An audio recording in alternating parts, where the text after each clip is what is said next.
আমি তো মনে করি তারা এটা ভুল আন্দোলন করছেন। আমি তো শুরুতেই বললাম, যেহেতু তাদের সমস্ত দাবি মেনে নেওয়া হয়েছে, কাজেই তাদের এই সমস্ত মানে এই অসহযোগ আন্দোলন আমার মনে হয় তাদের তুলে নেওয়া উচিত।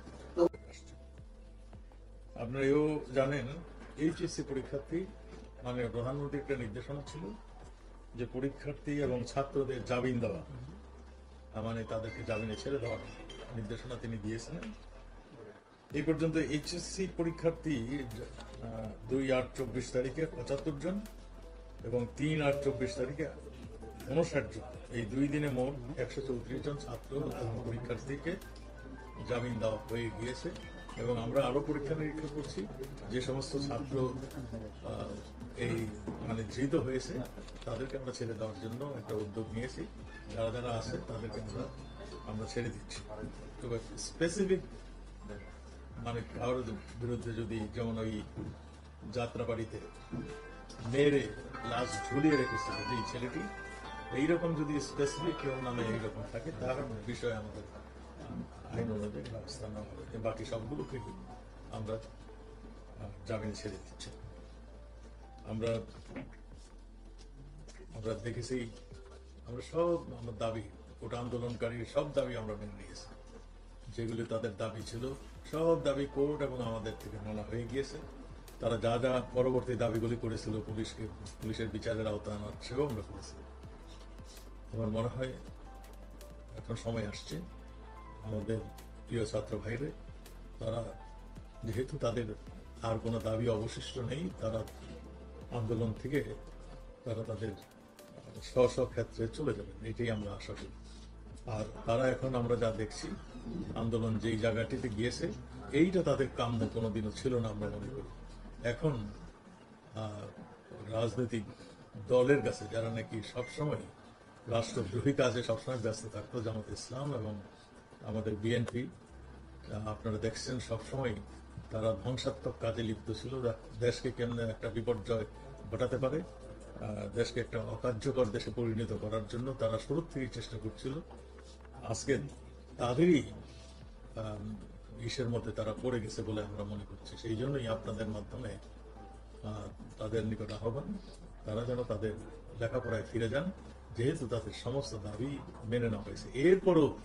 এরপরও যদি তাদের কিছু বলার থাকে, তাহলে মাননীয় প্রধানমন্ত্রী, তারা দাবি জানালে মাননীয় প্রধানমন্ত্রীর দরজা সবসময় খোলা আছে এবং সেটা তিনি ঘোষণা দিয়েছেন। তাদের কোনো কিছু বলার থাকলে তারা যেন বলতে পারে। আপনাদেরকে ধন্যবাদ।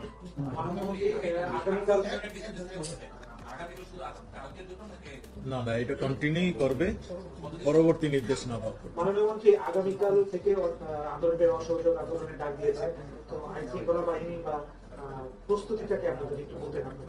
আমি তো মনে করি তারা এটা ভুল আন্দোলন করছেন। আমি তো শুরুতেই বললাম, যেহেতু তাদের সমস্ত দাবি মেনে নেওয়া হয়েছে, কাজেই তাদের এই সমস্ত এই অসহযোগ আন্দোলন আমার মনে হয় তাদের তুলে নেওয়া উচিত।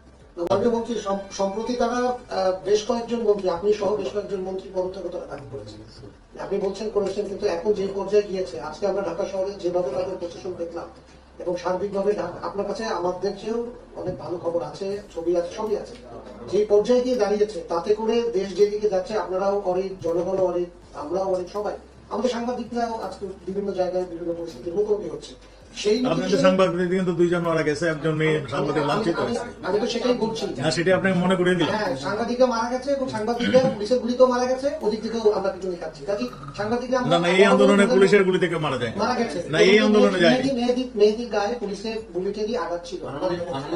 আমি সেই তর্কে যাচ্ছি না মাননীয় মন্ত্রী, সেটা বিষয় না, কিন্তু যে বিষয়টিতে যে জায়গায় গিয়ে এখন পরিস্থিতিটা পৌঁছেছে, তাতে করে ফর দ্য সেক অফ কোন একটা ভাইব তৈরি করার জন্য হলেও, এই যে অন্যদের কথা তো বলতে পারবো না, আপনি সহ অন্যদের সেই স্যাক্রিফাইসটা করার সময় আছে কিনা, যে মন্ত্রীর থেকে আপনারা সরে দাঁড়াবেন? প্রয়োজন হলে এইরকম যদি কিছু সিচুয়েশন আছে, মাননীয় প্রধানমন্ত্রী যদি মনে করেন, আমরা সবসময় দেশের জন্য কাজ করি, আমরা সেটা করবো যদি প্রধানমন্ত্রী মনে করেন। প্রধানমন্ত্রী, আপনি বলেন যে এই আন্দোলনে পুলিশের গুলিতে মারা যায়নি, তাহলে তাদের গুলিতে মানুষ মারা গেছে।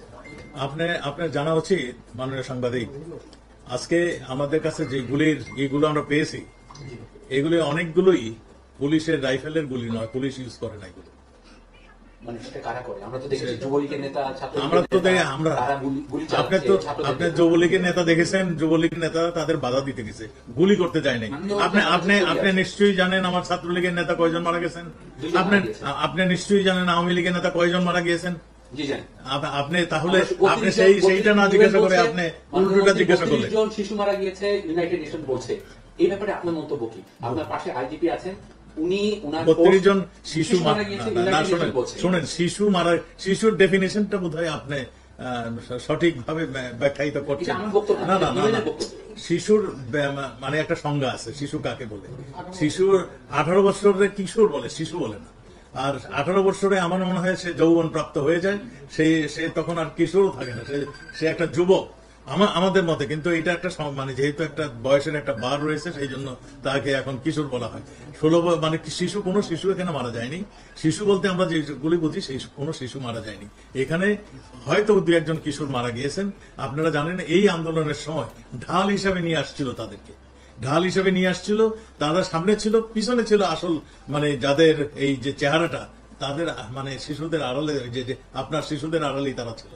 কাজেই এই পিছনের শক্তিটাই রুখতে এই ঘটনাগুলি ঘটেছে।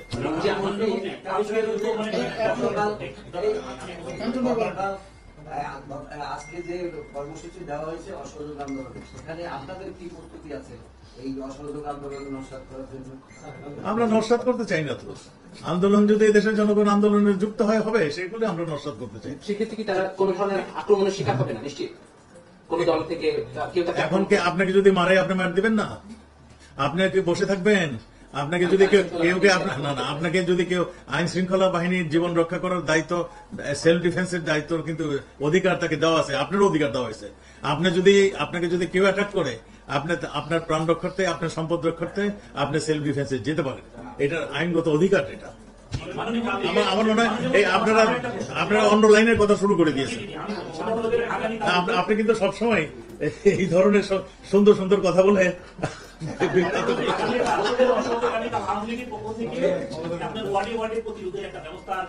প্রতিরোধ নয়। আমি আপনাদেরকে বলি, আমি এটা স্পষ্ট করে বলে দিই, আমাদের শোকের মাস চলছে। আমরা এই মাসটি কি বঙ্গবন্ধুর শাহাদাত বরণের মাস। আমরা এই ধরনের সেদিন 21শে আগস্ট গ্রেনেড হত্যার মাস। এটা আমরা এই মাসটাকে আমরা শোকের মাস হিসাবে পালন করে থাকি। কাজেই আমরা শুরুর থেকে এই মাসটাকে যথাযোগ্য মর্যাদার সঙ্গে পালন করি। এটা আমাদের আজকে মানে বঙ্গবন্ধু শাহাদাত বরণ করার পরের থেকে এটা চলছে। কাজে এইটা বিশেষ করে এই নতুন করে এখানে কোনো এখানে হয় নাই। এখানে মাইক বাজবে, এখানে এসে সবাই একটু আলোচনা করবে, মানে তবারক বিতরণ করবে, এটা প্রচলিত নিয়ম হয়ে দাঁড়িয়েছে। কাজে এই মাসের জন্য কোনো স্পেশাল, কোনো দিনের জন্য স্পেশাল কিছু এটাই শেষ। ছাত্ররা অনেকগুলো দাবি করেছেন, তার মধ্যে বিশ্ববিদ্যালয়ের ভিসির পদত্যাগ আছে। আইন শৃঙ্খলা বাহিনীর আপনারা শুধু রংপুরের 2 জন কর্মকর্তা বা সদস্যকে করেছেন, তারা প্রত্যেকটা জায়গায় যে হত্যাকাণ্ড হয়েছে এভাবে পুলিশদের বা কর্মকর্তাদের মানে বরখাস্ত দিয়েছেন। আরো অনেকগুলো দাবি আছে। আপনি কি মনে করেন যে বাদ বাকি কর্মকর্তাদেরও এইভাবে তারা পদত্যাগ করবে কিংবা তাদের বরখাস্ত করা হবে? আরেকটা বিষয় যে বাংলাদেশের সংবিধান অনুসারে আপনি বলেন শিশু মারা যায় নাই, তাহলে শিশুর মানে ডেফিনিশনটা কি? ওদের কিশোর বলে, ওই যে আপনার যারা মারা গেছে তারা কিশোর, শিশুরা। শিশু বলতে আমরা মনে করি একদম। আমি সেই জন্যই তো বলছি যে আন্দোলনকারীরা সেই কোটা আন্দোলনে নেই, ছাত্রদের আন্দোলনে নেই, এখন রাজনৈতিক আন্দোলনে চলে গিয়েছে। কাজেই এটা আর ছাত্রদের মিসলিড করে, মিসগাইড করে, ভুল বুঝিয়ে এই আন্দোলন অন্যদিকে নেওয়ার জন্য যারা প্রচেষ্টা নিয়েছে তারাই এই কাজগুলি করছে। Thank you. আমার মনে হয় এনাফ।